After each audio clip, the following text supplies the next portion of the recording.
So I'd like to use my 15 minutes to talk to you about three things.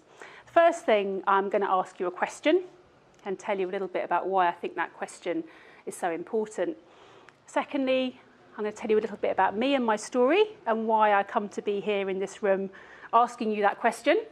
And finally, I want to tell you a little bit about what we're doing to try and answer that question. So the question is, what is a big education? What is, or what might be, a big education? Now, why we think that is an important question to be asking is that at the moment, I think sadly, I would have to disagree with our kind host about the extent to which things have moved on from memorising lots of facts and memorising Latin and Greek. Maybe the subject matter might have moved on, but some of the methodologies haven't. And the fact that you're the second person who I've met in the space of about 20 minutes who's talked to me about their sense of failure about their own education as successful grown adults as a result of that narrow education. So at the moment, I would say our children at the moment are getting at best a partial education, and at worst, they're getting a damaging education. It's partial because they're learning some things, and those things are important, and I would never deny, and we would never deny, that learning the best of what's been said and thought is an important part of growing up to be a successful individual and citizen. But it's only partial. It's not the full story.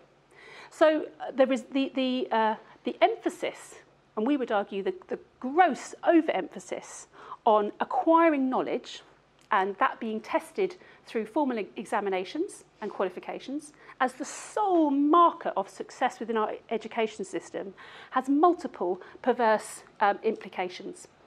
So middle-class parents like ourselves are locked into an arms race, an educational arms race, to get our children into the right schools and to support them, push them, encourage them, incentivise them to be getting the best grades across more subjects and more A stars and more A grades to get into the top universities to get the top degrees. And the result of that is our kids are stressed out. We have a crisis of mental health in our young people. That is a growing need, and it is a very serious need. So our kids are stressed. Just came back from the States a few weeks ago, went to a couple of the most elite independent schools in New York, in Manhattan. I said the biggest problem is the kids are all stressed because they have so many opportunities and the expectations of their parents are so high that they can't hack it. At the other end of the spectrum, we're failing swathes of the population. So anybody, I won't force you to have a guess, what proportion of white working class boys in this country get 5 good GCSEs? If, I might say, any of us as aspirational middle class parents would think that 5 GCSEs was good enough as a marker of success, but even that low bar, 1 in 3 white working class boys get 5 good GCSEs. In other words, I know you can all do the maths, nearly 70%, 7 in 10, are not even getting 5 good GCSEs. Now that is shocking, because if you look at the correlation at the big data between underachievement at GCSE and life trajectories in terms of health, in terms of life expectancy, in terms of criminality, and the wider implications for society are chronic. So 2 very good reasons. That's before we even get into thinking about the breadth of of skills that young people really need. The creative industries, some of the jewels in our British crown, we think post-Brexit of the need for us to be generating our own skills and talents. The creative industries are being absolutely squeezed and are crying out for the lack of talent coming through because of the lack of emphasis on the creative subjects in schools. Technology, the notion that we are going to have a job for life in the future, the notion that actually we should stick with, as we're locked into, learning discrete subjects with discrete outcomes, as opposed to the reality of the world that we live in, where we work in interdisciplinary teams. We work together with people from different backgrounds. We work together with people from different technical ability to solve problems in a creative way. Nothing about the way we do education actually points to those skills. And then the emperor's new clothes at the end of this is actually increasingly employers are not that interested in the qualifications that everybody's sweated and stressed themselves out to achieve. So Ernst & Young, I'm not saying that working for Ernst & Young should be necessarily one's life goal, no offence to Ernst & Young, but who we're now got a significant partnership with, are totally qualifications blind in their recruitment. So you've gone through all the hoops, and actually you're going for a job at one of the big 4 professional services companies, then they don't even look at what qualifications you've got, and they're testing people's interpersonal skills, they're testing problem-solving skills, and they're testing for the way that people can actually interact and collaborate. So we're in an arms race, and we end up in a position of being actually the emperor's new clothes. So I'll come back to that question. What constitutes a big education? So my second part is to say, well, who am I? And how do I come to be standing in this room talking to you about this and asking you this rather challenging question?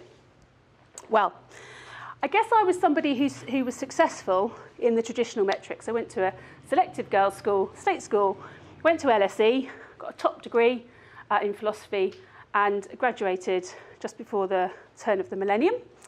And I decided that I wanted to become a primary school teacher. Now, my professor at LSE, and this is an absolute total word of truth, said to me when I asked him for a reference, "Liz, you're wasting your brain becoming a primary school teacher." He said I was wasting my brain. Now, that says quite a lot, doesn't it, about the esteem in which the teaching profession is held among certain, say it's an individual, higher education establishments. Now, I don't think I have wasted my brain because I became a teacher because I saw and I believed, and I still believe, that schools are the single biggest lever we have got in society to make changes in communities.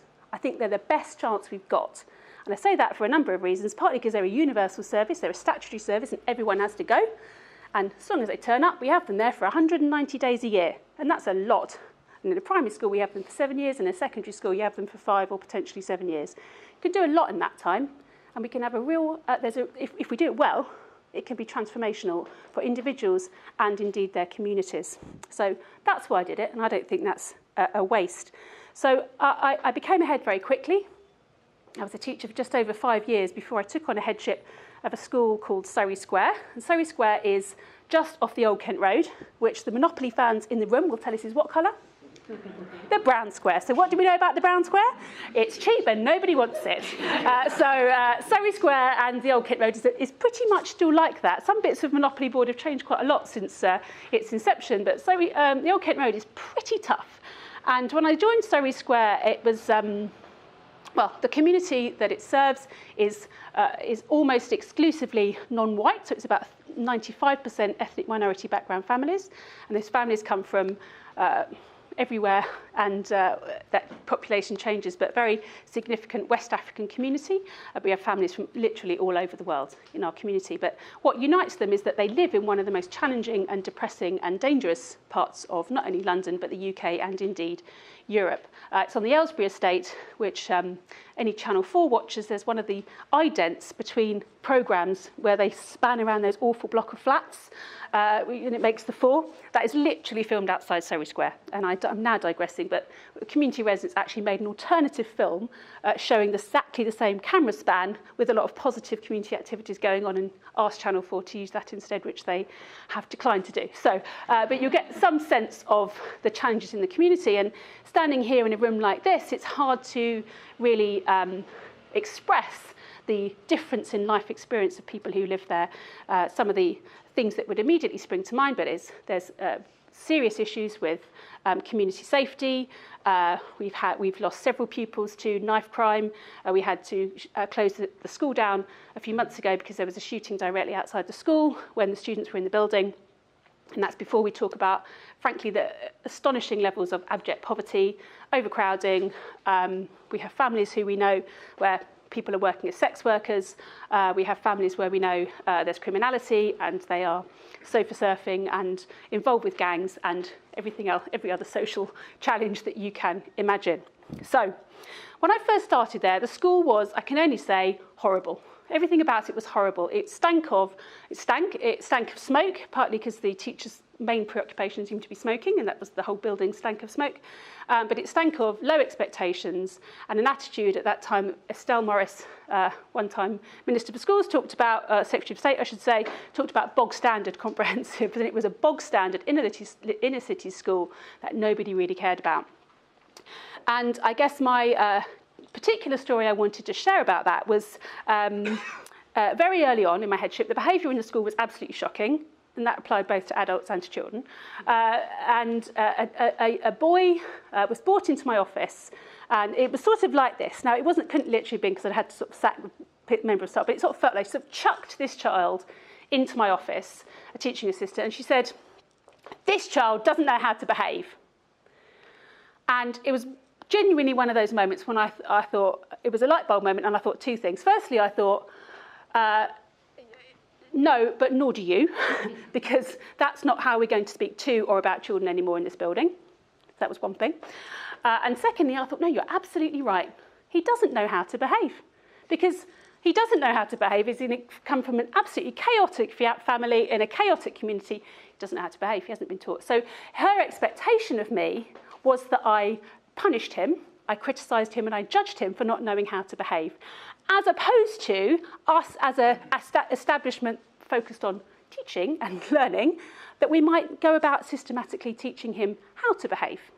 In a way that if you make the comparison with reading, and somebody was being marched into my office and said, "This child doesn't know how to read," we would have a different reaction to that. We would expect to use all of our professional skill, our compassion, our patience, and every resource we can find to teach the child to read. And if they struggle and they don't get it, then we try harder and we try something else. Now, that sense of what is the purpose of a school? Is it just about teaching them to read and write? Or actually, do we take responsibility for saying, if they don't know how to behave, well, then we need to teach them how to behave? And that was where I landed in a very profound sense, is actually, what do these children need and what does this community need? So that led over a number of years, I was head teacher there for 13 years, which is quite a long time, to our mission statement as a school, which remains today, which is personal and academic excellence, everyone, every day. So personal and academic excellence. So personal excellence is how we would define, and we define that in the form of our 7 values. Now, I have got some booklets that I can give you if you're more interested in getting into what that means. But we're really hard to think, well, how do we quantify then what personal excellence is?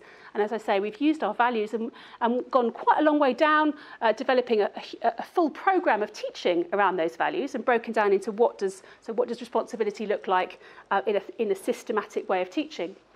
But also a way of assessing them. So one of the golden eggs in education is, well, how do we quantify any of this?